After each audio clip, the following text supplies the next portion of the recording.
Hello students. तो हम पढ़ रहे हैं मैट्रिसेस। बुक फॉलो कर रहे हैं मैट्रिसेस बाय कृष्णा सीरीज। आज हमारी 6th क्लास है और कृष्णा सीरीज बुक से हम पहुंच चुके हैं चैप्टर 2 में, जिसमें हम पढ़ रहे हैं डिटर्मिनेंट्स। डिटर्मिनेंट्स की आज ये लास्ट क्लास है। चैप्टर 2 आज कंप्लीट हो जाएगा। पिछली क्लास में हमने डिटर्मिनेंट से रिलेटेड प्रॉपर्टीज़ या रिजल्ट्स को समझा। अब हम देखते हैं कि उन प्रॉपर्टीज़ को किस तरह से आप डिटर्मिनेंट इवेल्युएट करने में यूज़ कर सकते। प्रॉपर्टीज़ की हेल्प से कैसे डिटर्मिनेंट को आसान बना करके सॉल्व किया जा सकता है, इसको हम इस एग्जांपल से समझते हैं। जैसे ये एक 4/4 मैट्रिक्स का डिटर्मिनेंट है या कहीं ऑर्डर 4 का डिटर्मिनेंट है। इस डिटर्मिनेंट में आप देखेंगे किसी भी रो या कॉलम को आप ऑब्जर्व करें तो ज़ीरोज़ नहीं है, और ज़ीरोज़ कम है तो डिटर्मिनेंट को एक्सपेंड करना काफ़ी कैलकुलेटिव होता है, लेंदी वर्क हो जाता है। अब और एग्जांपल्स में आपने ऑब्जर्व किया होगा। और जिस रो या कॉलम में ज़ीरो ज़्यादा होती हैं उसके अलावा एक्सपेंड करना बहुत आसान हो जाता है। तो यहाँ उन प्रॉपर्टीज़ की हेल्प से हमारी कोशिश ये रहेगी किसी भी एक पर्टिकुलर रो या कॉलम में ज़्यादा से ज़्यादा ज़ीरोज़ बनाए जा सकें, जिससे डिटर्मिनेंट को आसानी से सॉल्व कर सकें। फॉर एग्जांपल अभी आप फर्स्ट रो को ही ऑब्जर्व करें। फर्स्ट रो की एंट्रीज हैं 3, 2, 1, 4, और हमें पता है कि 1 के साथ मल्टीप्लिकेशन और डिवीज़न आसान रहता है। तो हम 1 वाली जो एंट्री है कि रो या कॉलम की हेल्प से चीज़ों को सिंप्लीफाई करेंगे, डिटर्मिनेंट को सिंप्लीफाई करें।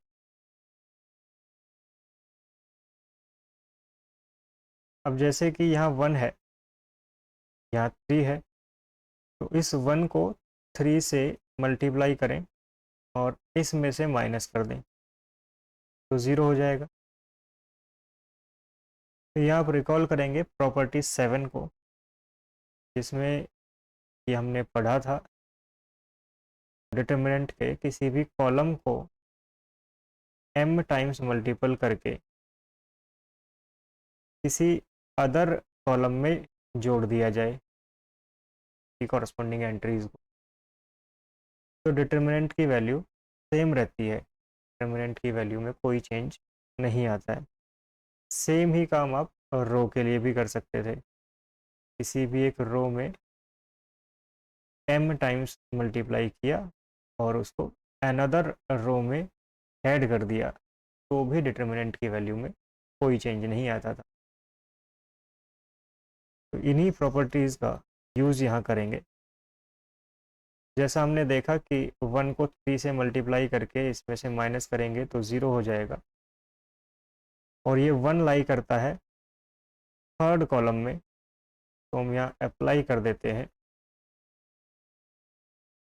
अप्लाई करते हैं कि थर्ड कॉलम को 3 से मल्टीप्लाई कर दें और माइनस कर दें फर्स्ट कॉलम, और इसको रखेंगे हम फर्स्ट कॉलम की पोजीशन। तो हम इसको लिखेंगे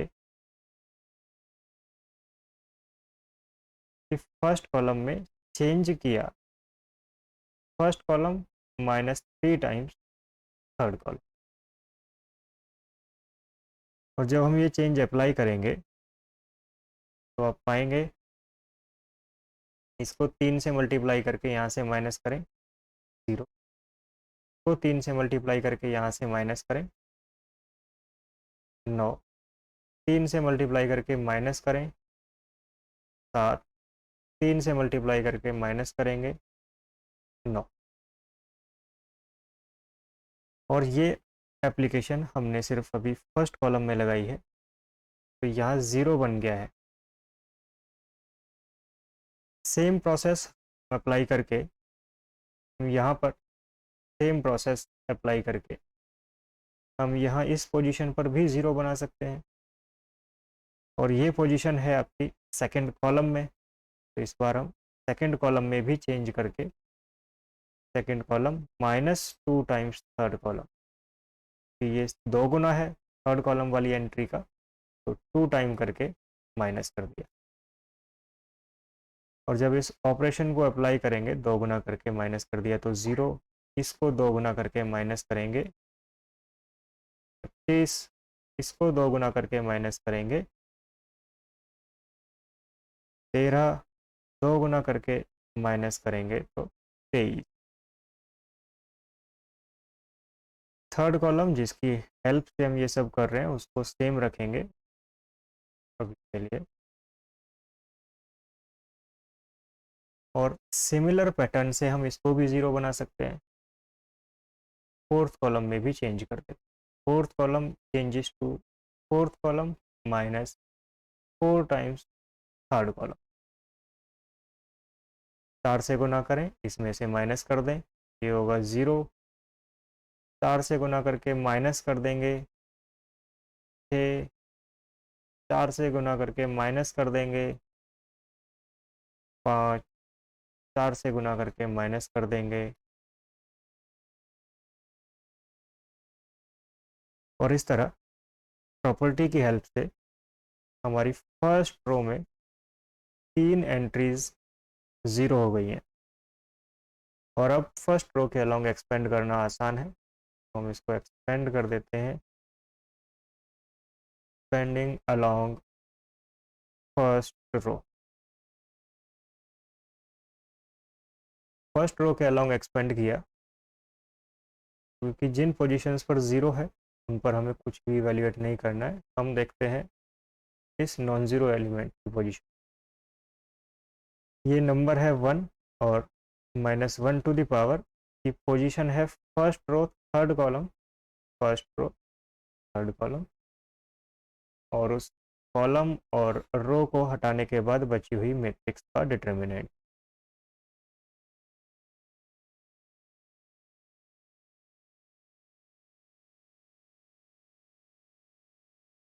अब यहाँ आप ऑब्जर्व करेंगे ये 1 है और -1 की पावर 4, ये भी 1, तो 1 इंटू 1 इज 1, तो ये नंबर हो जाता है 1।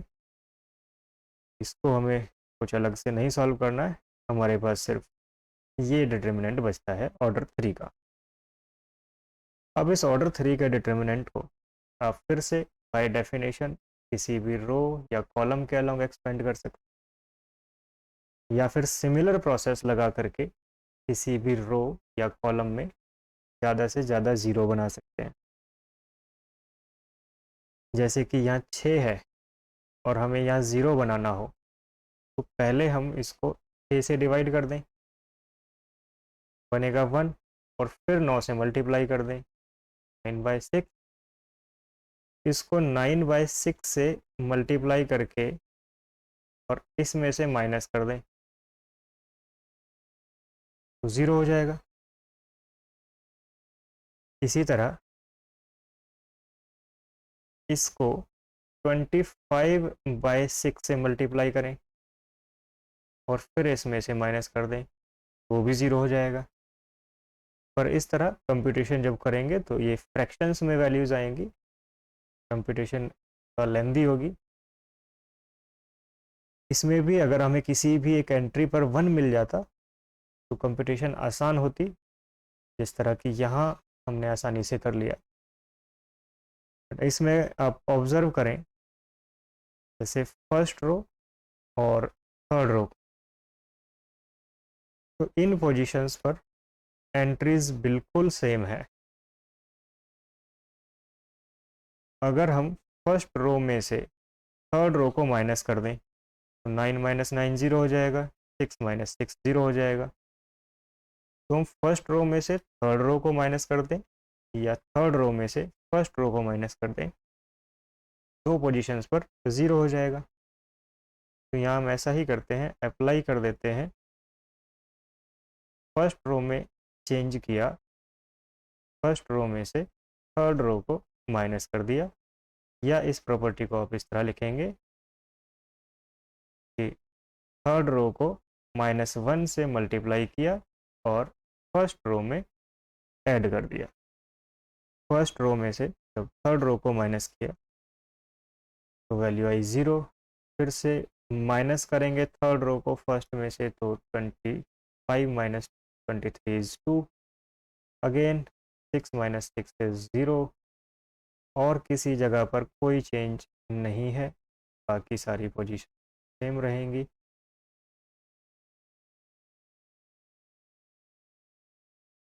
अब आप देखें कि यहाँ पर इस रो में 2 ज़ीरोज़ हो चुकी हैं। इस रो के अलोंग एक्सपेंड करना अब आसान है, तो एक्सपेंड कर देते हैं। Again expanding along first row. First row के अलोंग जब एक्सपेंड किया तो हम सिर्फ नॉन जीरो एंट्री को देखेंगे, और नॉन जीरो एंट्री है 2 into -1 to the power position. Position है इसकी first row second column, position है फर्स्ट रो सेकंड कॉलम, और फिर कॉलम और रो को हटा करके बची हुई मैट्रिक्स का डिटर्मिनेंट 7 5 9 6।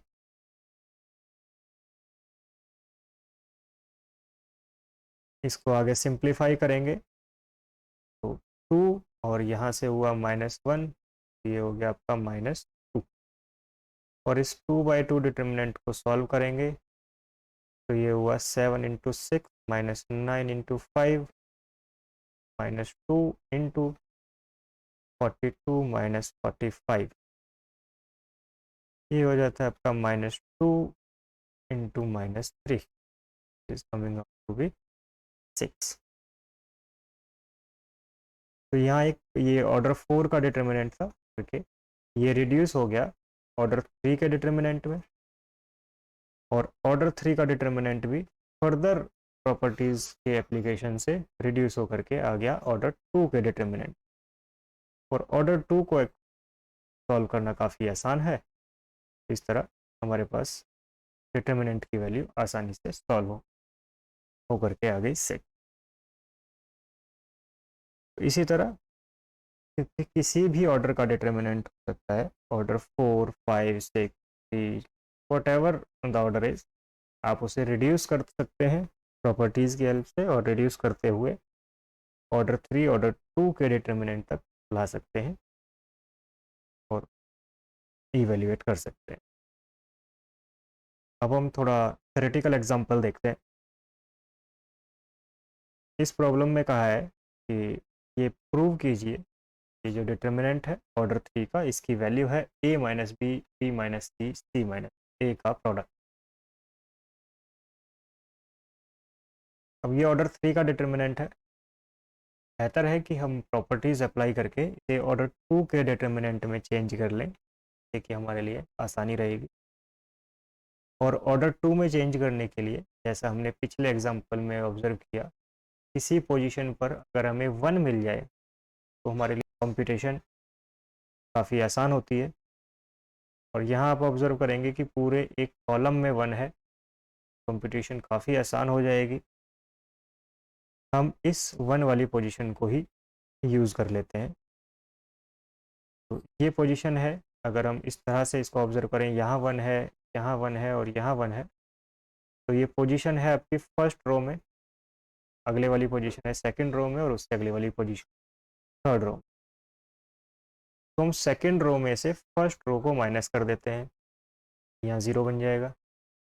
इसी तरह थर्ड रो में से फर्स्ट रो को माइनस कर देते हैं, तो यहाँ 0 बन जाएगा। तो हम यही प्रॉपर्टीज़ अप्लाई करते हैं।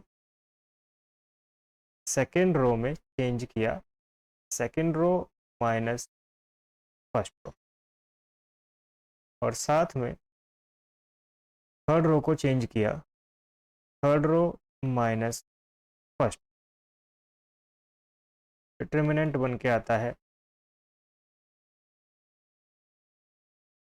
फर्स्ट रो में कोई चेंज नहीं है, वो सेम रहेगा। सेकेंड रो में से फर्स्ट रो को माइनस करेंगे तो 0, सेकेंड सेकेंड में से फर्स्ट को माइनस करेंगे तो बी माइनस ए, सेकेंड में से फर्स्ट को माइनस करेंगे तो B square minus A square.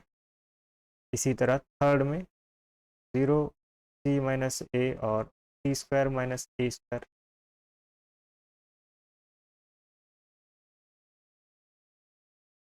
अब क्योंकि इस कॉलम में 2 0 बन चुकी हैं, एक ही नॉन ज़ीरो एंट्री है, तो हम इसको एक्सपेंड कर देते हैं along first column, expanding along C1 first column. Determinant आपका चेंज हो गया 1 into -1 to the power position of this 1, 1 plus 1,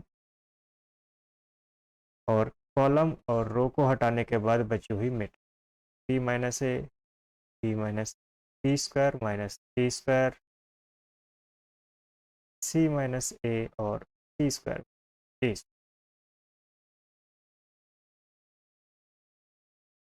आगे जो सिंप्लीफाई करेंगे ये वैल्यू हो जाती है 1, तो हमारे पास बचता है सिर्फ ये डिटर्मिनेंट। और इस डिटर्मिनेंट में भी आप ऑब्जर्व करें, ये हो गया बी माइनस ए, और B square minus A square का फॉर्मूला है बी माइनस ए इंटू बी प्लस ए। इसी तरह नीचे वाले को रो में सी माइनस ए और सी प्लस ए हो जाएगा, क्योंकि सी स्क्वायर माइनस ए स्क्वायर हो जाएगा सी माइनस ए सी प्लस। अब फिर से आप एक प्रॉपर्टी रिकॉल करेंगे डिटर्मिनेंट की। हमने ये पढ़ा था कि अगर किसी भी एक रो या कॉलम को, डिटर्मिनेंट की किसी भी रो या कॉलम को k से मल्टीप्लाई कर दें, तो उस डिटर्मिनेंट की वैल्यू k से मल्टीप्लाई हो जाती थी। ये प्रॉपर्टी हमने पढ़ी थी, जिसमें हमने साथ में आगे ऑब्जर्व किया था किसी मैट्रिक्स के लिए k टाइम्स a का डिटर्मिनेंट होगा k to the power n determinant of a। जब पूरी मैट्रिक्स को k से मल्टीप्लाई किया जाएगा तो k to the power n determinant of a बन जाता है। एक 3/3 के डिटर्मिनेंट में आप उसको इस तरह से लिख सकते थे। हम ये कह सकते हैं कि किसी रो में अगर k मल्टीप्लाई है, उस k को कॉमन लिया जा सकता है। इससे अब यहाँ ऑब्जर्व करें, इस रो में b माइनस ए यहाँ भी है और यहाँ भी है, तो b माइनस ए को कॉमन लिया जा सकता है। हमारे पास डिटर्मिनेंट होगा 1 और b प्लस ए। सेम इसी तरह से यहाँ c माइनस ए और यहाँ भी है, तो c माइनस ए को भी कॉमन लिया जा सकता है। डिटर्मिनेंट बचेगा 1 और c प्लस ए। और अब इस 2/2 डिटर्मिनेंट को एक्सपेंड कर देते हैं। एक्सपेंड करेंगे तो वैल्यू होती है b minus a, c minus ए और c plus a minus b plus a. Further simplify करेंगे तो b minus a, c minus ए, और माइनस को अंदर मल्टीप्लाई करेंगे तो minus b minus a will get cancel out. यहाँ होता है c माइनस बी। अब जो प्रूव करने को कहा है वो है a minus B, B minus C और c माइनस। यहाँ आप डिफरेंस देखें, यहाँ b माइनस ए है और इसकी जगह जो प्रूव करना है वो a माइनस बी है, जस्ट माइनस का डिफरेंस है। सेम इसी तरह यहाँ भी, तो इसको हम लिख सकते हैं -1 times a minus B, C minus ए, और -1 times b minus C. -1 into -1 is +1, ये हो जाएगा आपका a minus B B minus C, C minus. तो हमने इस डिटर्मिनेंट को सॉल्व करना स्टार्ट किया लेफ्ट हैंड साइड से, और सॉल्व करते करते हम उसकी राइट हैंड साइड पर पहुँचे। यही हमें प्रूव करना था। तो इस तरह थ्योरेटिकल प्रॉब्लम्स में भी डिटर्मिनेंट की प्रॉपर्टीज़ का काफ़ी यूज़ है, और इन प्रॉपर्टीज़ से डिटर्मिनेंट एक सिंपल फॉर्मेट में रिड्यूस हो जाता है। एक और थ्योरेटिकल एग्जांपल हम यहाँ करते हैं। इसमें क्या है, प्रूव कीजिए ये डिटर्मिनेंट की वैल्यू है 1 plus A plus B plus C plus D. तो इससे पहले वाले एग्जांपल या तो नंबर्स थे, नंबर्स में हम डील आसानी से कर सकते हैं, प्लस माइनस कर सकते हैं, कंप्यूटेशन आसान होती है, सिंप्लीफाई कर ली। सेकंड एग्जांपल में हमें 1 मिल गया था, और 1 की हेल्प से बाकी जगह 0 बनाना आसान हुआ, और हमने इसको सिंप्लीफाई किया। अब इस डिटर्मिनेंट में ऐसा कुछ नहीं है, हालांकि आप ये कर सकते हैं कि इस ए की हेल्प से, यहाँ ए है, इसमें से माइनस कर दें, इसमें से माइनस कर दें, 2 पोजीशन पर 0 हो जाएगा और बाकी एक पोजीशन पर 1 रह जाएगा। तो 2 पोजीशन पर नॉन ज़ीरो एंट्री होगी, फिर उसकी हेल्प से आगे सिंप्लीफाई किया जाए। यहाँ से जब आप ट्राई करेंगे तो ये एक लेंदी प्रोसेस है। तो इस तरह के प्रॉब्लम्स में जहाँ आपको प्रूव करना हो, प्रूव करने के लिए दे दिया जाए, या ऑप्शन में इस तरह की कुछ टर्म्स दिख जाएं जिससे कि आप रिलेट कर पाएँ डिटर्मिनेंट को और उन टर्म्स को, तो आप ये टेक्निक यूज़ कर सकते हैं।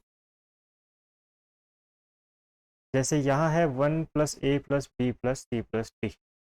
तो 1 plus A plus B plus C plus D कैसे बन सकता है? देखिए, आप इन सबको जब जोड़ देंगे तो 1 plus A plus B plus C plus D बन जाएगा। तो यहाँ हम यही करेंगे, हम ऐसा करते हैं कि फर्स्ट कॉलम में बाकी सारे कॉलम्स को जोड़ देते हैं। जैसे फर्स्ट कॉलम में सेकंड कॉलम को जोड़ेंगे तो डिटर्मिनेंट सेम रहेगा, फिर से थर्ड कॉलम को जोड़ देंगे तो भी डिटर्मिनेंट सेम रहेगा, और फोर्थ कॉलम को जोड़ देंगे तो भी डिटर्मिनेंट सेम रहेगा। तो फिर हम यही अप्लाई कर देते हैं कि फर्स्ट कॉलम में चेंज किया, first column plus second plus third plus fourth column, तो डिटर्मिनेंट बन जाता है आपका 1 plus A plus B plus C plus D. तो डिटर्मिनेंट हमारे पास बन गया ये।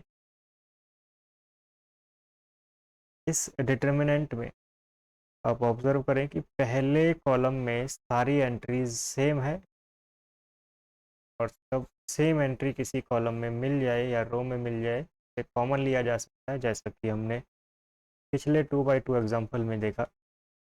यहाँ हम 1 plus A plus B plus C plus D को कॉमन ले लेते हैं, और उसके बाद बचा हुआ डिटर्मिनेंट हमारे पास हो जाता है।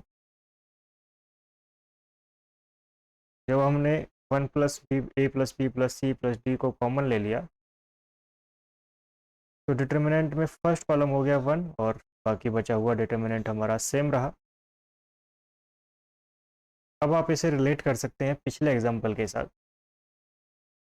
इस एग्जाम्पल में यहाँ पहला कॉलम पूरा 1 1 था, तो इस एक 1 की हेल्प से हमने बाकी जगह पर 0 बना लिया था। सेम प्रोसेस हम यहाँ अप्लाई कर सकते हैं। इस 1 की हेल्प से बाकी 3 पोजीशन पर 0 बना लेते हैं। इसके लिए सिंपल सा ऑपरेशन है, हम बाकी सारी रोज में से फर्स्ट रो को हटा देंगे। सेकंड रो को चेंज किया, second row minus first row, third row को चेंज किया, third row minus first row, और फोर्थ रो को चेंज किया, fourth row minus first.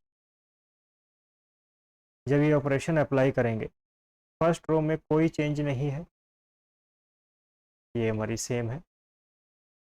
Second row में से फर्स्ट रो को हटाइए, ये बनता है 0, फिर हटाएंगे 1 + b - b, 1, c में से c माइनस करेंगे 0, d में से d माइनस करेंगे 0। इसी तरह थर्ड रो में से फर्स्ट रो हटाएंगे 0, d - b 0, again 1 + c - c is 1 and d - d is 0। Fourth row से फर्स्ट रो माइनस करेंगे तो 0 0 0, साथ में हमारा पास 1 + a + b + c + d already multiplied है डिटर्मिनेंट में। अब आप इस डिटर्मिनेंट में ऑब्जर्व करेंगे कि 3 जीरोस हो चुकी हैं इस कॉलम में, और 3 0 हो गई हैं, के अलोंग एक्सपेंड करना आसान है। एक्सपेंड कर देते हैं अलोंग फर्स्ट कॉलम।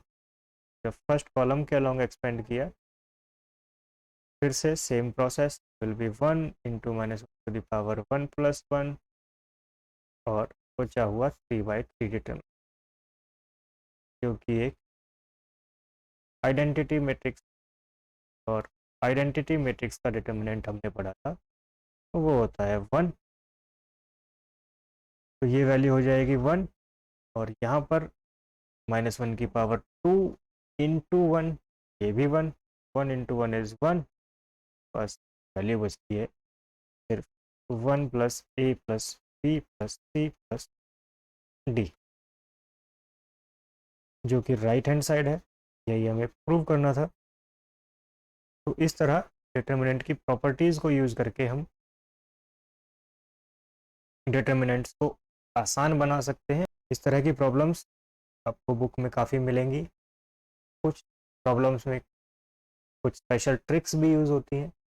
हालांकि आपके एग्ज़ाम पॉइंट ऑफ व्यू से ये जो 3 टाइप की हमने एग्जांपल्स किए हैं, ये सफिशिएंट है। या तो ऑर्डर 4 और हायर ऑर्डर का डिटर्मिनेंट हो तो आप रिड्यूस कर लें, या कुछ इस तरह के मिलेंगे जिसमें पूरा एक कॉलम या पूरी एक रो में 1 1 1 होगा, जिसको आसानी से आप 0 में बदल कर सिंप्लीफाई कर सकते हैं। या कुछ ऐसा होगा कि आप सिंपल रो या कॉलम ऑपरेशन अप्लाई करके पूरे कॉलम या रो को आइडेंटिकल बना सकते हैं, कि हम यहाँ कर पाए, और फिर उसे कॉमन लेकर के हमें 1 1 1 1 मिल जाएगा, और उस 1 1 1 वाले कॉलम या रो को यूज़ करके बाकी एंट्रीज़ को 0 बनाया जा सकता है, और उसके बाद एक्सपेंड करके आसानी से सिंप्लीफाई किया जा सकता है। तो इसी टाइप की प्रॉब्लम्स मेनली एग्ज़ाम में पूछी जाती हैं, और इससे ज़्यादा ट्रिकी या टिपिक प्रॉब्लम्स कॉम्पिटिटिव एग्ज़ाम्स जनरली नहीं पूछी जाती हैं। ये आपकी प्रैक्टिस के लिए बुक में दी हुई है, ताकि आप डिटर्मिनेंट के रिजल्ट्स और प्रॉपर्टीज़ के साथ अच्छे से फेमिलियर हो जाएं। एग्ज़ाम पॉइंट ऑफ व्यू से ये 3 टाइप की प्रॉब्लम्स सफिशिएंट है, आप इन पर प्रैक्टिस कर सकते हैं। मैट्रिसेस को लेकर एक रिज़ल्ट आप याद रखिए, ये एक इम्पोर्टेंट रिज़ल्ट भी है, जिसका हम प्रूफ नहीं कर रहे हैं, और आप सिर्फ इतना याद रखें कि हमारे पास अगर 2 स्क्वायर मैट्रिसेस हैं जिनका ऑर्डर सेम है, तो डिटर्मिनेंट ऑफ ए बी, जो प्रोडक्ट का डिटर्मिनेंट है, वो इक्वल होगा determinant of A into determinant of B के, that is product of the determinant. तो determinant of product is equal to product of the determinant. Matrices के case में हमेशा ये याद रखें। आगे ये यूज़ हो सकता है डिटर्मिनेंट की एप्लीकेशन, ये है क्रैमर्स रूल में। क्रैमर्स रूल जनरली यूज़ होता है सिस्टम ऑफ इक्वेशंस को सॉल्व करने के लिए। हालांकि सिस्टम ऑफ इक्वेशंस को हम आगे के चैप्टर्स में पढ़ेंगे, पर क्रैमर्स रूल में डिटर्मिनेंट का काफ़ी यूज़ है, इसलिए बुक में से चैप्टर 2 में ही दिया हुआ है। तो हम देखते हैं कि किस तरह डिटर्मिनेंट क्रैमर्स रूल में यूज़ होते हैं और क्रैमर्स रूल को यूज़ करते हुए किस तरह हम इक्वेशंस को सॉल्व कर सकते हैं। पहले मैं इसे एक एग्जांपल से एक्सप्लेन करूँगा।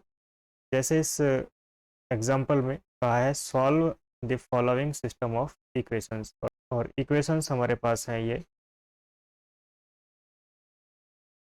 तो जब भी आपको system of equations Cramer's rule से सॉल्व करना हो, आप सबसे पहले एक डिटर्मिनेंट में जो वेरिएबल्स हैं एक्स वाई जेड, उनके कोफिशिएंट को कलेक्ट कर लेंगे।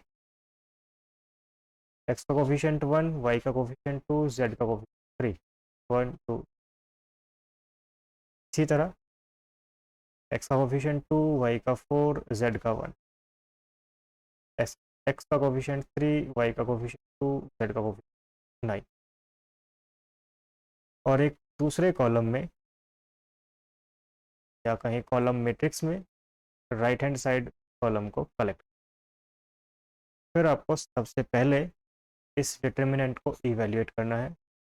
जब आप इस डिटर्मिनेंट को इवैल्यूएट करेंगे, इवैल्यूएशन मेथड हम पीछे काफ़ी सीख चुके हैं। जब आप इस डिटर्मिनेंट को सॉल्व करेंगे तो पाएंगे कि ये होगा -20। मैं इसको सॉल्व नहीं कर रहा हूँ, तो आसानी से डिटर्मिनेंट को सिंप्लीफाई कर सकते। जब आपने डिटर्मिनेंट को सॉल्व किया तो ये आया -20 और ये ज़ीरो नहीं है। अगर ज़ीरो नहीं है तो आप आगे बढ़ सकते हैं, और अगर डिटर्मिनेंट ज़ीरो आ जाता है तो क्रैमर्स रूल एप्लीकेबल नहीं होगा, आप आगे नहीं बढ़ सकते हैं।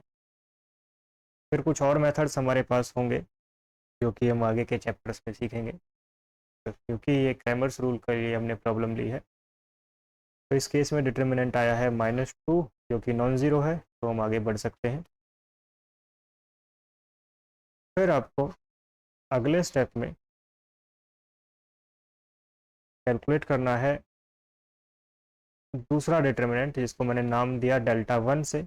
और डेल्टा 1 इसलिए नाम दिया कि जो x के कोफिशिएंट है, इस वाले कॉलम की जगह आप इस कॉलम को इंट्रोड्यूस कर दीजिए। ये हो जाएगा आपका 6 7 14, और बाकी दो कॉलम सेम रहने दें, तो ये रहेगा 2 4 2 3 1 5। और यहाँ से जो डिटर्मिनेंट बन के आता है उसको आप इवेल्युएट कर लें। फिर से 3/3 डिटर्मिनेंट है, थर्ड्स हमने पढ़े हुए हैं, आप आसानी से सॉल्व कर सकते हैं। और इस डिटर्मिनेंट की वैल्यू हमारे पास आती है -20। यहाँ पर डेल्टा 1 ज़ीरो भी हो सकता है, नॉन ज़ीरो भी हो सकता है, यहाँ पर कोई रेस्ट्रिक्शन नहीं है। फिर आप डेल्टा 2 कैलकुलेट करेंगे, और डेल्टा 2 में सेकेंड कॉलम पोजीशन जो है, सेकेंड कॉलम में p को रिप्लेस कर देंगे, और फर्स्ट कॉलम इस बार सेम रहेगा। फर्स्ट कॉलम सेम है 1 2 3, और सेकेंड कॉलम की जगह p को रिप्लेस किया। थर्ड कॉलम सेम है 319। इस डिटर्मिनेंट को आप सॉल्व कर लें, अगेन -20। और इसी तरह डेल्टा 3 आप कैलकुलेट करेंगे, जिसमें थर्ड कॉलम की जगह b को रखा जाएगा। फर्स्ट टू कॉलम्स सेम रहेंगे, और थर्ड कॉलम में हमारे पास 6 7 14। और इस डिटर्मिनेंट को भी जब आप सिंप्लीफाई करेंगे तो ये आता है -20। डेल्टा 1 डेल्टा 2 डेल्टा 3 तीनों पर कोई रेस्ट्रिक्शन नहीं है, ज़ीरो भी हो सकते हैं, नॉन ज़ीरो भी हो सकते हैं। जब आपने डेल्टा कैलकुलेट कर लिया और डेल्टा 1 डेल्टा 2 डेल्टा 3 कैलकुलेट कर लिए, तो आप सीधा सॉल्यूशन दे सकते हैं। आप कहेंगे x की वैल्यू होगी डेल्टा 1/डेल्टा, और डेल्टा 1 है -20, डेल्टा भी है -20, सिंप्लीफाई करेंगे तो 1। इसी तरह y की वैल्यू होगी डेल्टा 2 बाई डेल्टा। डेल्टा 2 भी है -20, डेल्टा है -20, सिंप्लीफाई करेंगे 1। सेम z की वैल्यू होगी delta 3 by delta, -20 by -20 it is again 1। यहाँ से x आया 1, y भी 1 और z भी 1। आप यहाँ रख के देख सकते हैं x y z की वैल्यू, x को 1, y को 1, z को 1 करेंगे, इक्वेशंस सेटिस्फाई होती हैं तीनों। तो ये इन सिस्टम ऑफ इक्वेशंस का सॉल्यूशन है। क्रैमर्स रूल में आपको हमेशा ये ध्यान रखना है कि डिटर्मिनेंट नॉन ज़ीरो होना चाहिए। अब आप इस रूल में ये ऑब्ज़र्व करें, जब हमने सॉल्व करना स्टार्ट किया तो हमें ज़रूरत पड़ी डेल्टा की, और डेल्टा मतलब डिटर्मिनेंट की। और डिटर्मिनेंट आप तभी निकाल सकते हैं जब वो एक स्क्वायर मैट्रिक्स हो, जो कोफिशिएंट मैट्रिक्स बनती है वो एक स्क्वायर मैट्रिक्स बने। और स्क्वायर मैट्रिक्स का मतलब है, आप ये देखें, स्क्वायर मैट्रिक्स तभी बनेगी जब हमारे पास वेरिएबल्स, क्योंकि कोफिशिएंट्स को हम रख रहे थे 1 2 3, तो जो वेरिएबल्स हैं, number of variables number of equations के बराबर हो।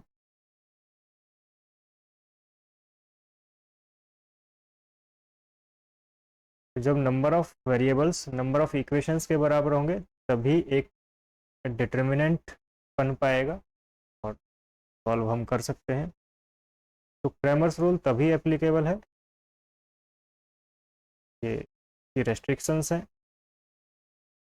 तभी एप्लीकेबल है जब नंबर ऑफ वेरिएबल्स इक्वल होंगे नंबर ऑफ इक्वेशंस, तभी अप्लाई कर सकते हैं। दूसरा, हमने ये भी देखा कि जो डिटर्मिनेंट है कोफिशिएंट से बनने वाली मैट्रिक्स का, वो डिटर्मिनेंट नॉन ज़ीरो होना चाहिए, क्योंकि डिटर्मिनेंट अगर ज़ीरो हुआ तो जो हम x कैलकुलेट कर रहे थे डेल्टा 1 बाई डेल्टा, और डेल्टा ज़ीरो होता है तो नीचे ज़ीरो आने की वजह से ये नॉट डिफाइन हो जाएगा।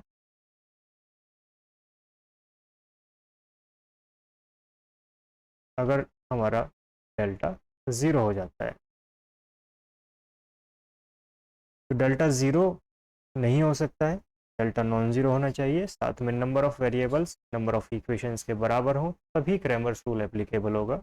अदरवाइज क्रैमर्स रूल एप्लीकेबल नहीं है, तो आप अप्लाई नहीं कर सकते। बट क्योंकि इसमें डिटर्मिनेंट का यूज़ है तो ये डिटर्मिनेंट चैप्टर में है। इससे रिलेटेड प्रॉब्लम्स भी आपकी एक्सरसाइज सेट में और एग्जाम्पल्स में आपको मिल जाएंगी, सॉल्व कर सकते हैं। और इसी के साथ हमारा चैप्टर 2 कंप्लीट होता है।